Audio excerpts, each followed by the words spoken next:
Hey guys, how's it going? Welcome back to the Kinship SMP, where in the last episode, we built this security marquee ready for people to go into the main stage area. So as you might expect, people are going to come down these steps here. All the sides here, from all the way down to the end there, and on that side as well, are going to be blocked off with security walls. Just kind of extra large barriers so that people can't hop over there and get around security. So they're going to weave in and out of all this. It's really monotonous, tedious queuing that us Brits are fantastic at.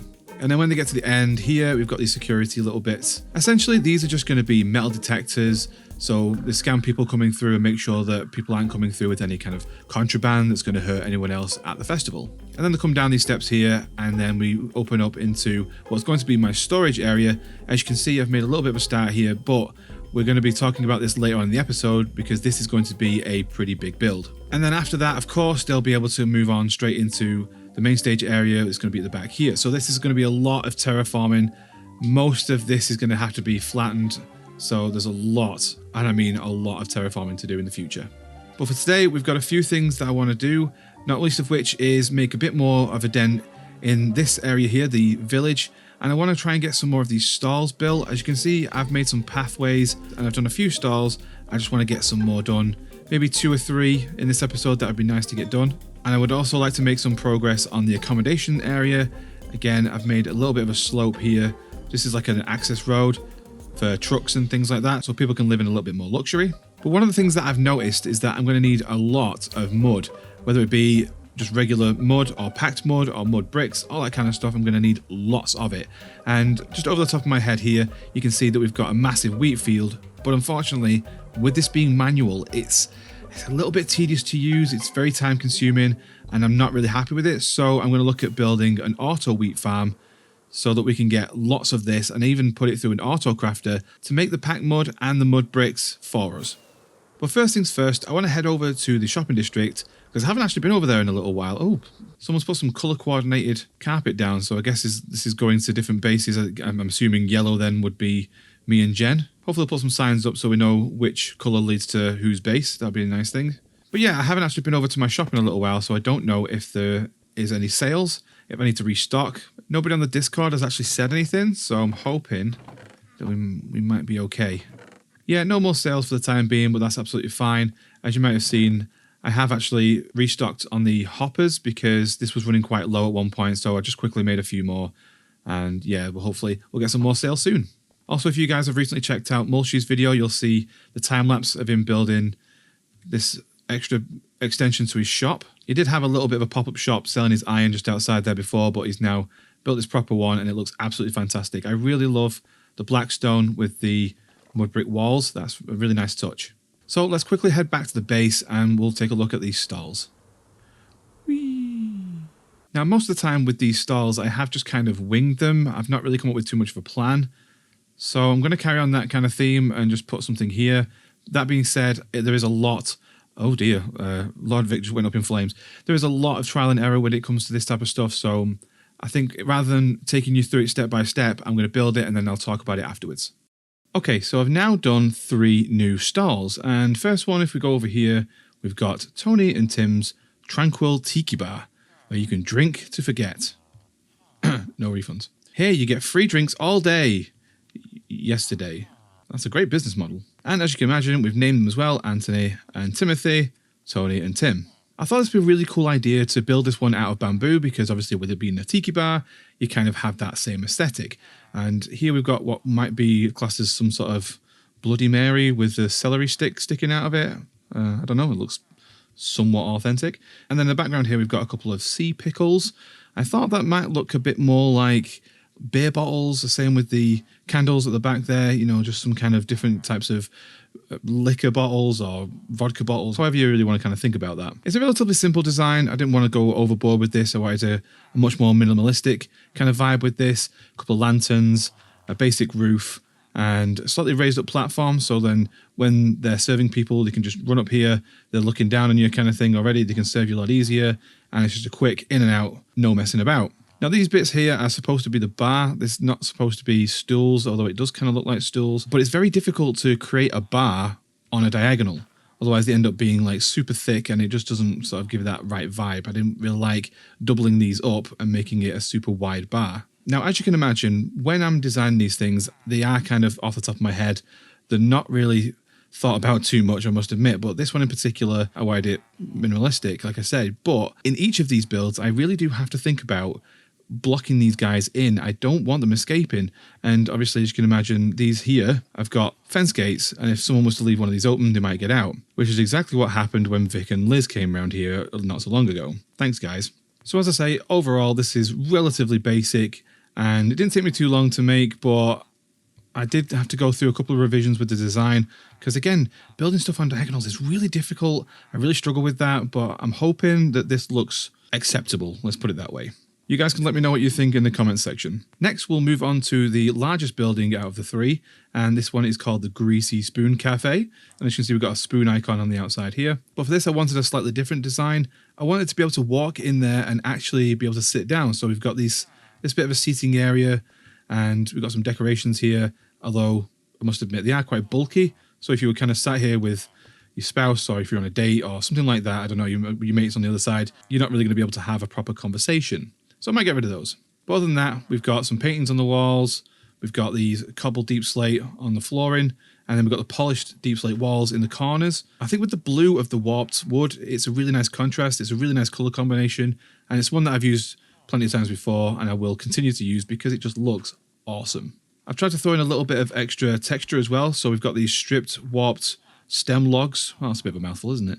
And I think it just adds a really nice kind of diversity to the regular warped wood, the planks, and then the actual smoothness of this. And then behind the counter, we've got two workers. I haven't actually named these two yet, but that's something I want to do. So if you've got any suggestions, do let me know in the comments. And with this being a cafe, they've got some pie to sell. Obviously, there's a bit of a stink there. And then mushrooms, maybe to go on a full English breakfast. That'd be quite nice. I'm getting hungry now. Sugar for your tea, and some bottles there because they sell drinks and things like that. So there's a little bit of something for everybody. And then here on this token, let me jump back through here. I don't know if you can see it from there. Fake emeralds will be reported. Now, I've seen on quite a lot of pubs and cafes and things like that, they've always got a £5 note, a £10 note, or a £20 note, or something like that that's fake. And they hold it up to say, we know the difference between fake and real currency, so don't try it with us. And I thought it was a nice little addition just to add something like that in, you know, a bit of humour. I thought it's something that happens quite a lot in the UK, so I thought it'd be nice to add into this. On the outside, I've just added a little bit of decoration, just some acacia sapling in a pot, some poppies, cornflowers, sunflowers, all that kind of stuff. It's just something that's going to give it a little bit of colour, a little bit of contrast, you know, just add a little bit of life to it. And overall, I think it's turned out pretty well. Now we move over to this little cart here. This is Victor's Freeze Cart. Now, if you get that reference, let me know in the comments. I haven't actually name tagged him yet, but this is going to be Victor. This is ice creams, lollies, sweets, and more. And this is an upside down candle. I was hoping that, like, with the stick at the bottom there, it would kind of look like an ice lolly of some sort. So I'm not sure if that actually works, but, you know, you have to use your imagination a little bit. We've got a wheel at the front here and then a stem here so you can actually kind of wheel it out and about. It's just very simple, very straightforward.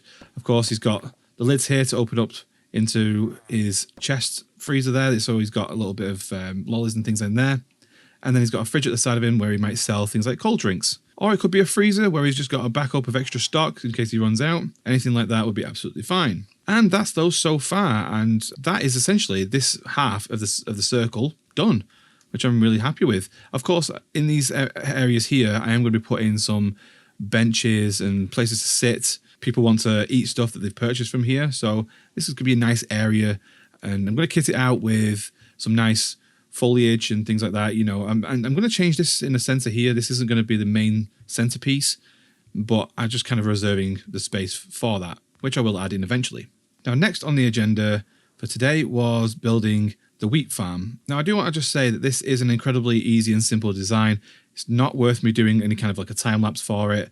You know, with those, I wing it. I will just come up with whatever, and that's why it takes me so long to build them. I'm not actually coming up with a plan. However, this I'm following a tutorial, and I can't remember exactly who it was that's done this design. I will pop them up on screen right now and also have a link in the description. Credit where credit is due, always. So I am just going to quickly run through this with you guys. So essentially we just need to make a 9x9 area here. So this is like 1, 2, 3, 4, 5, 6, 7, 8, 9. 1, 2, 3, 4, 5, 6, 7, 8, 9. And we're just going to fill this all the way around. And then here we need to leave one gap and then do the exact same on this other side.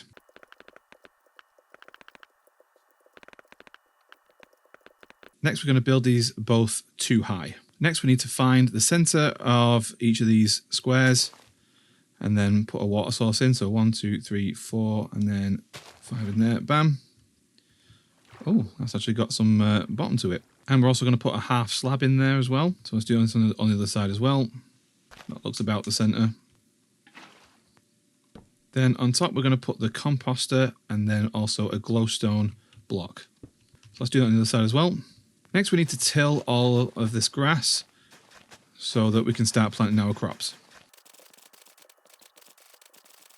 And now we just fill it all in with the seeds. Okay, so next we're going to start out this center section. So let's break these two here. We also need to then break underneath it. Oh, I forgot that half of this hasn't got a bottom underneath it. No matter, that's absolutely fine. We can still deal with that.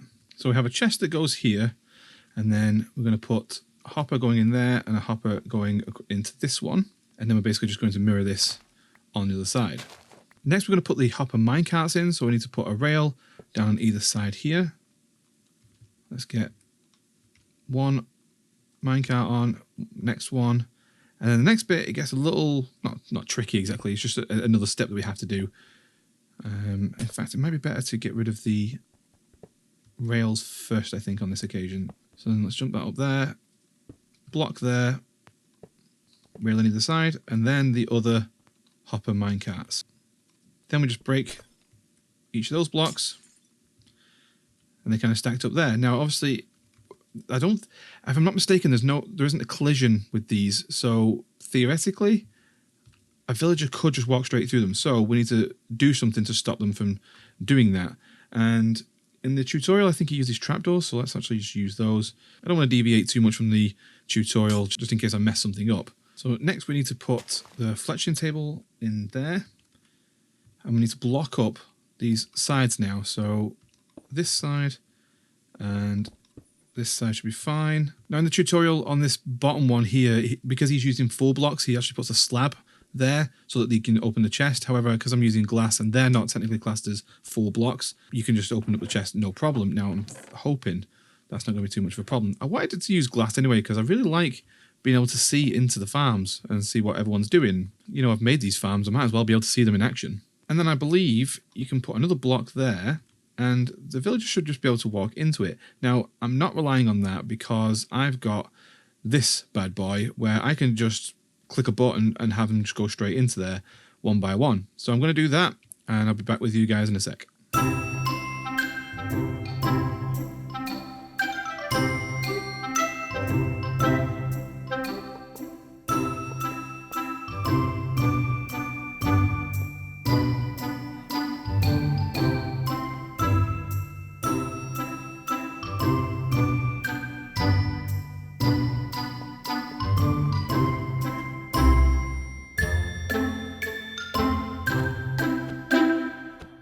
And that should be theoretically it. I mean, this guy's in, that guy's over there.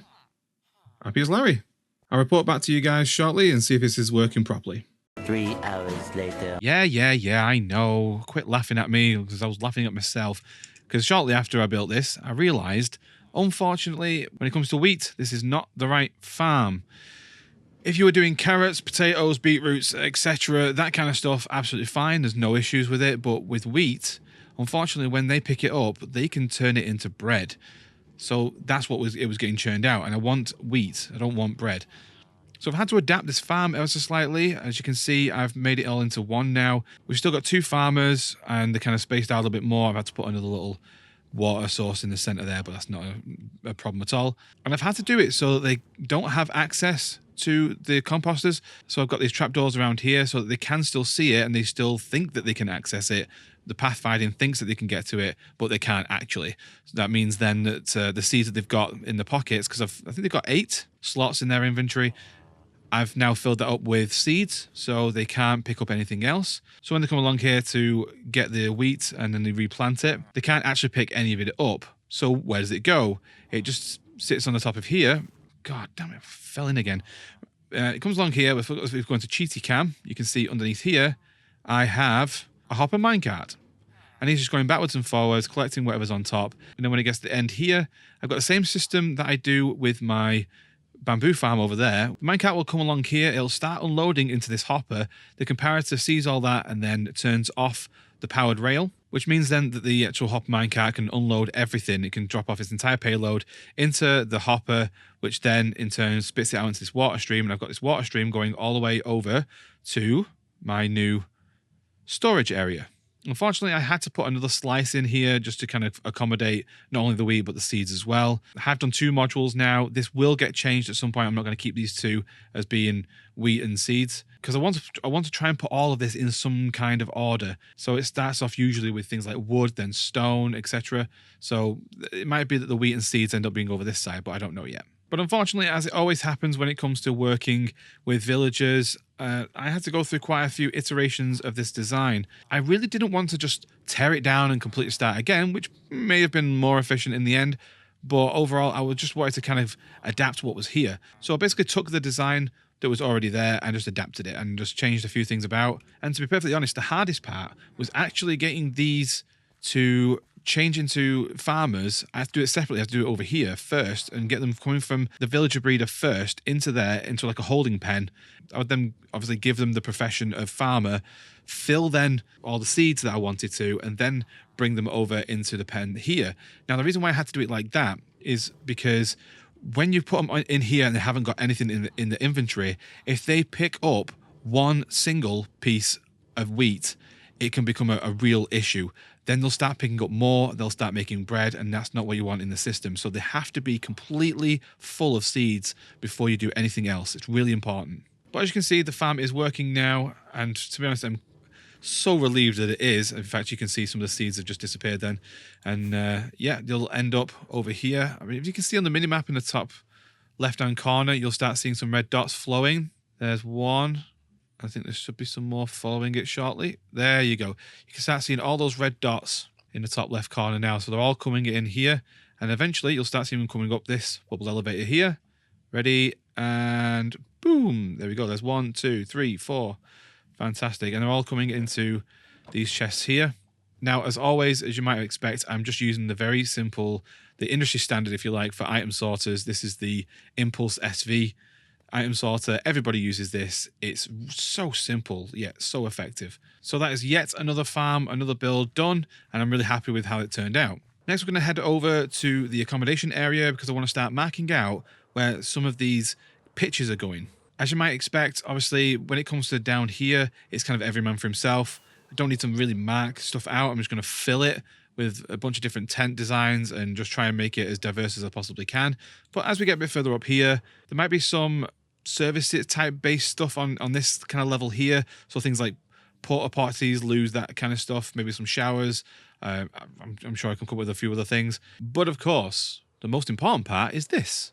This area needs to be really well thought out. And I really want to try my best to make it a sort of American suburban white picket fence kind of thing. In England, our roads are atrocious. And I mean atrocious. And I don't just mean the condition of the roads, I mean the actual layout. It is generally just awful. Wow, look at Jen's build in the background there. The roads are incredibly twisty and turny and all over the place, completely inefficient. However, in America, the one thing I will give them is that the roads and the kind of building layouts are pretty damn efficient. They're in square blocks. And I would very much like to do something like that here, where we mark this stuff out. I want them to be in rows, perfect, long rows going across and trying to make it as efficient as possible. That way, hopefully, it'll kind of look like its own little suburban neighborhood where it's a bit of a community. I mean, it's all going to be posh people up here, so they'll probably be all snotty and keep themselves, but still, I want it to look really nice. And I mean, it's if you can imagine that when you walk around here, there's going to be some sort of HOA involved. So I'm going to start marking a few things out and I'll be right back with you.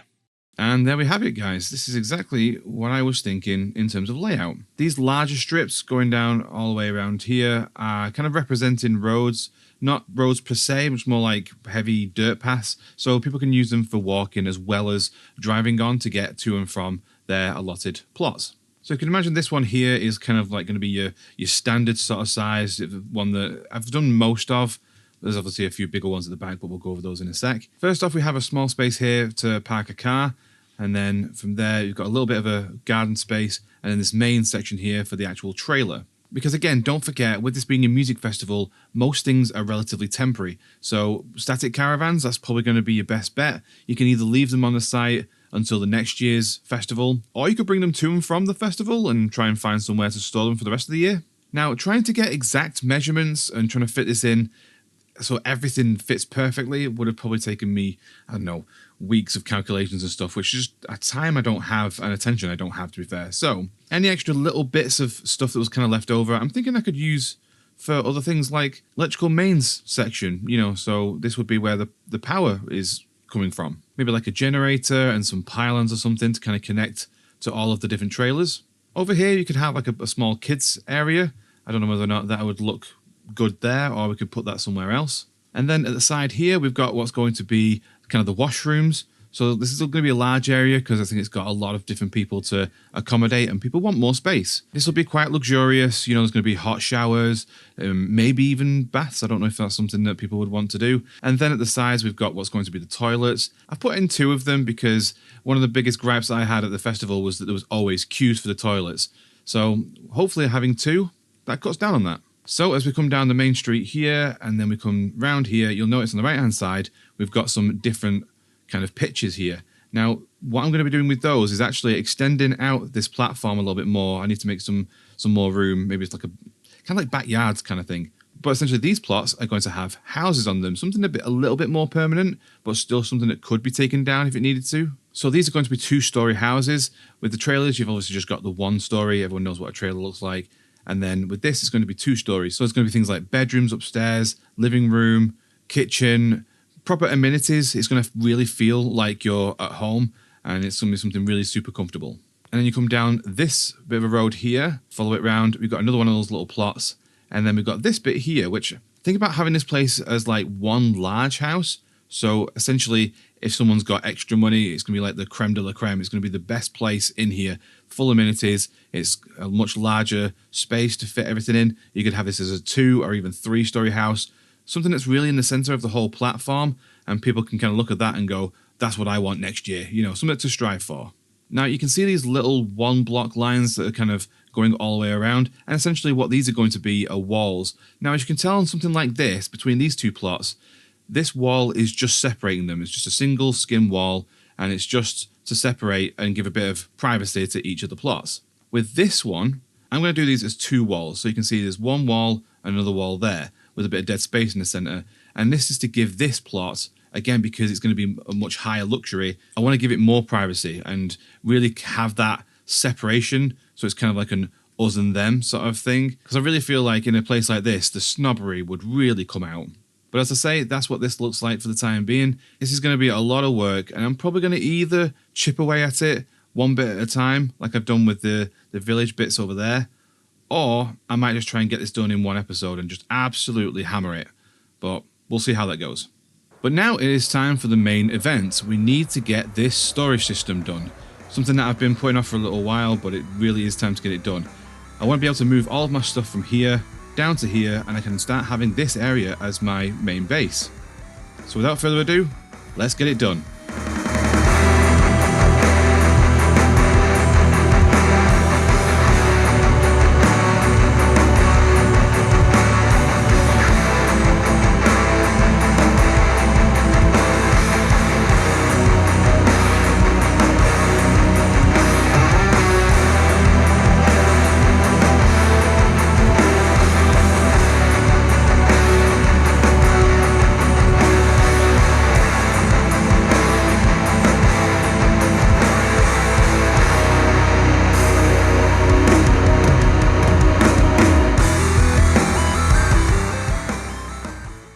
And there we have it, guys, my brand new storage system.